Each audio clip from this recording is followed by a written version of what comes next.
everyone. Today we'll start the chapter 3, that is current electricity. You have basic idea about charge, right? But charges in motion constitute current. You all know that charges in motion constitute current. Can you give me some examples of charges in motion? Charges in motion. You have observed the case of lightning, right?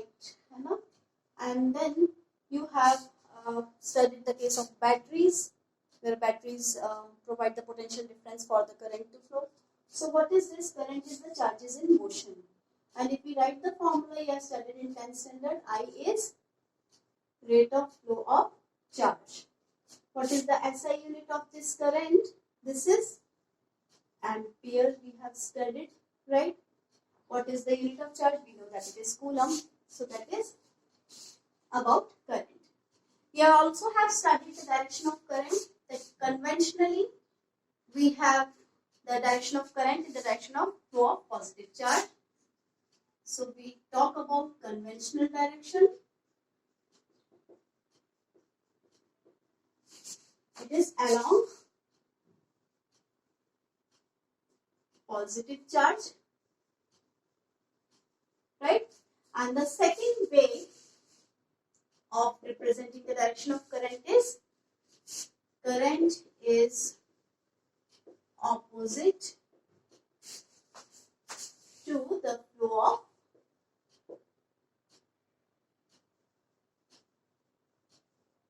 electrons, right? So let's talk about charge carriers in different materials, right? So this, we are just recalling these concepts before we move on to some technical concepts. So this is your metals or conductors. In these metals or conductors, we have free electrons. Second is semiconductors, which you will study in chapter 14. As of now, semiconductors have a conductivity in between conductors and insulators. So semiconductors have electrons and holes as charge carriers. Hole is what? Hole is the deficiency of electron. We will not go into detail here.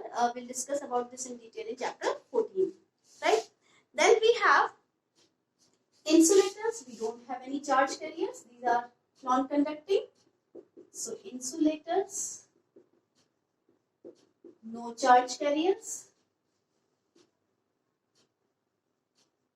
Then we have electrolytes. You have studied in chemistry as well.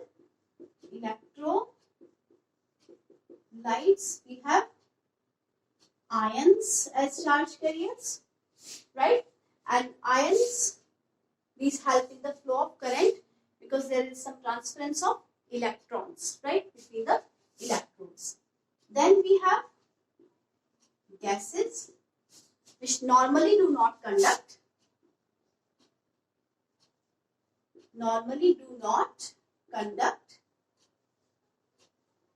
But in ionized form, these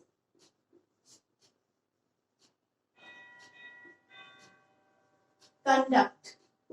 So that means here in this case, ions are the charge carriers, right? So this is all about the charge carriers. Then we can recall the Ohm's law.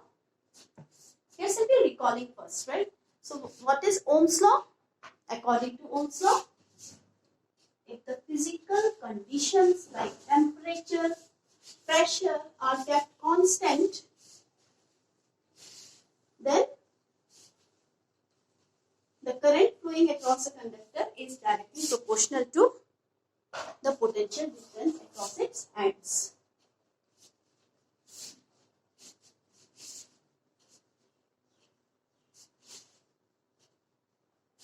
Right? So we are simply just jotting down important points about Ohm's law. Right? So physical conditions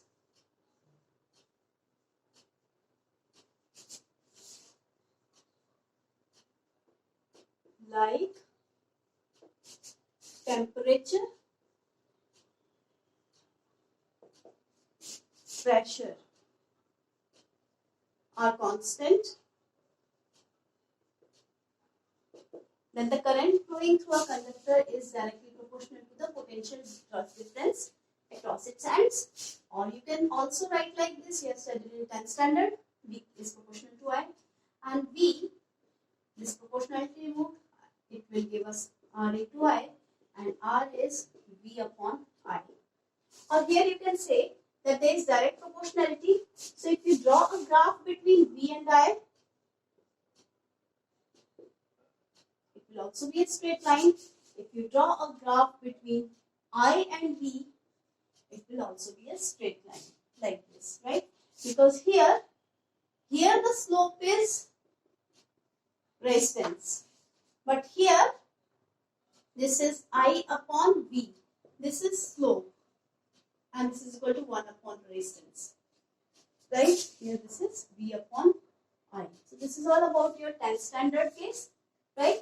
So there we studied what is R. R here is constant of proportionality, which is called resistance. So what is this? Property of a conductor.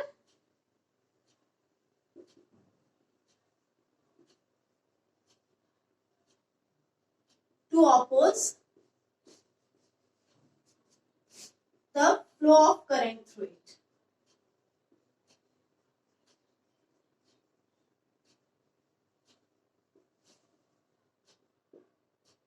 What is the SI unit of resistance? We have studied that it is ohm. What are the factors on which resistance depends? We know that it is area of cross section of the conductor, length of the conductor, material of the conductor, right, and the temperature. This is all about your class 10 standard concepts, right? Then we discussed in 10th standard about the formula for resistance, that is R is equal to rho L upon A.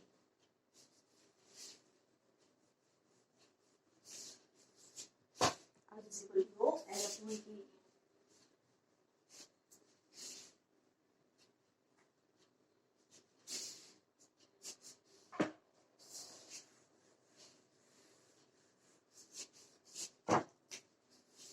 So R is rho L upon A, where rho is what? It is the resistivity. Now resistivity depends on the material. What is resistivity? It is the property of the material of the conductor. I will explain you how. Material of the conductor to oppose the flow of current through it. How it is dependent on the material of the conductor? Suppose this is your copper and this is your aluminium, right?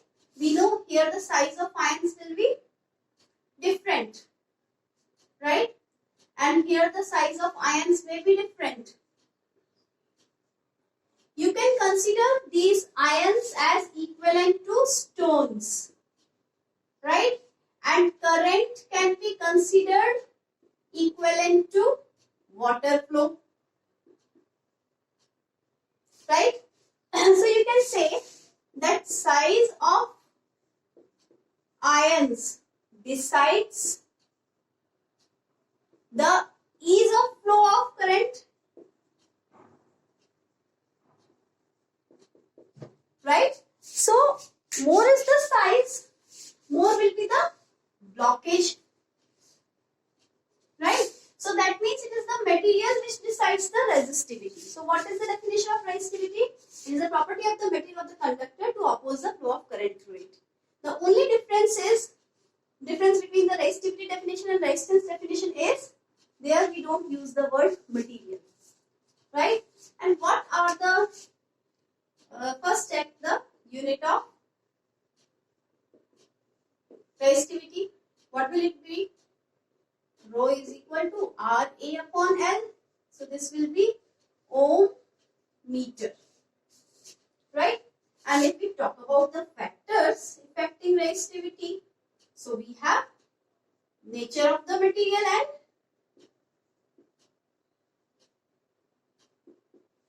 and the temperature. So these are the two factors on which the resistivity of a conductor depends, right? Then we have another form of Ohm's law.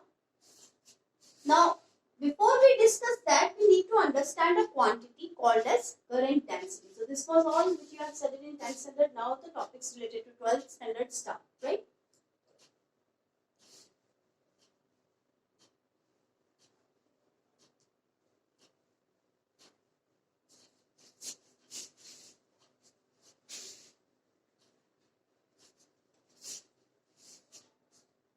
So, here I will tell you quantity which is current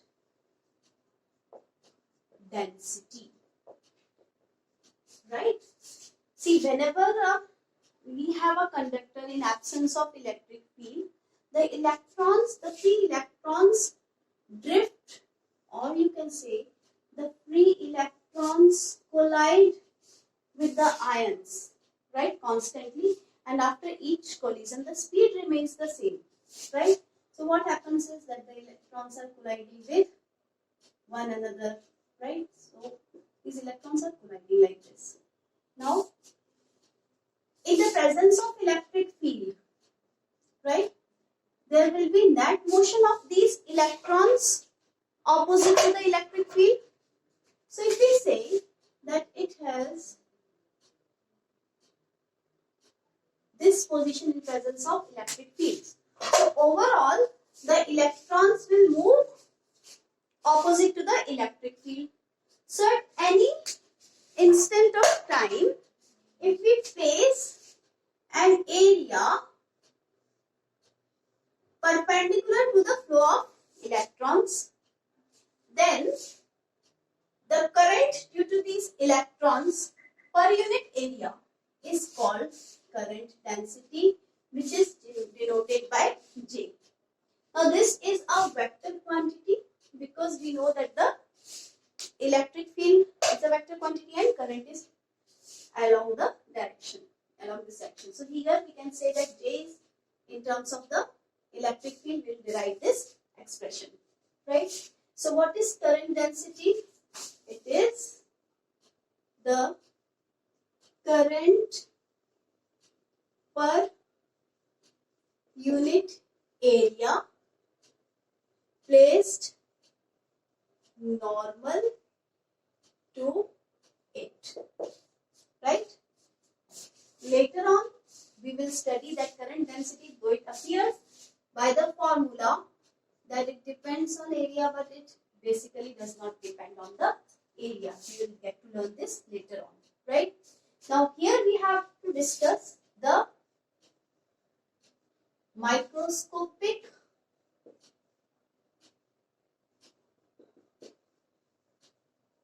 form of Ohm's law, or you can say the another form of Ohm's law, right?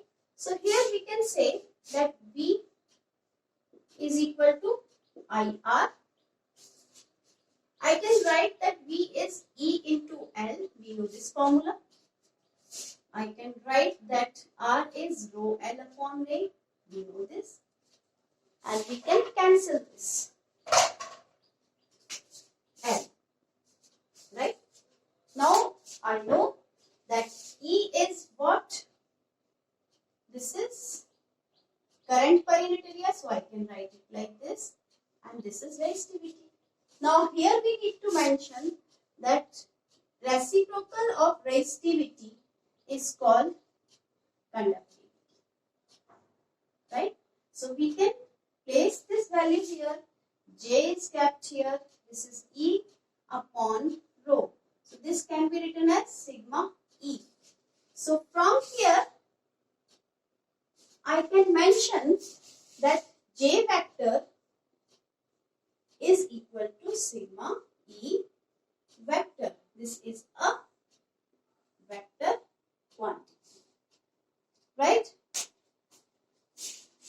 Then after we will discuss about the drift velocity. So since I have already explained that here in presence of electric field, the collisions are still taking place, but the electrons are drifted opposite to the direction of electric field. So I'll better define drift velocity here itself, and in next video we will derive the expression of drift velocity.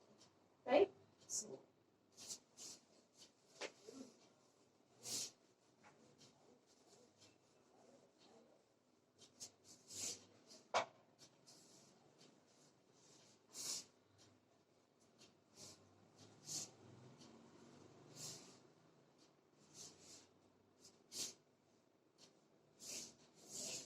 just defining drift velocity, we will be deriving this in next video. So drift velocity is the net or the average net velocity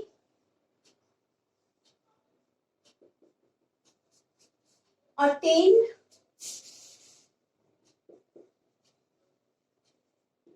by the electrons in a conductor in presence of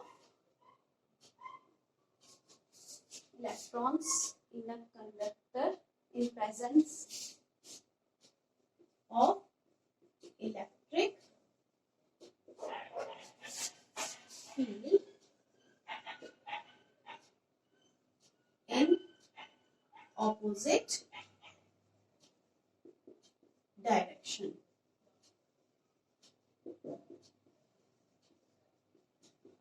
Right? So that's all for now. Thank you and have a nice day.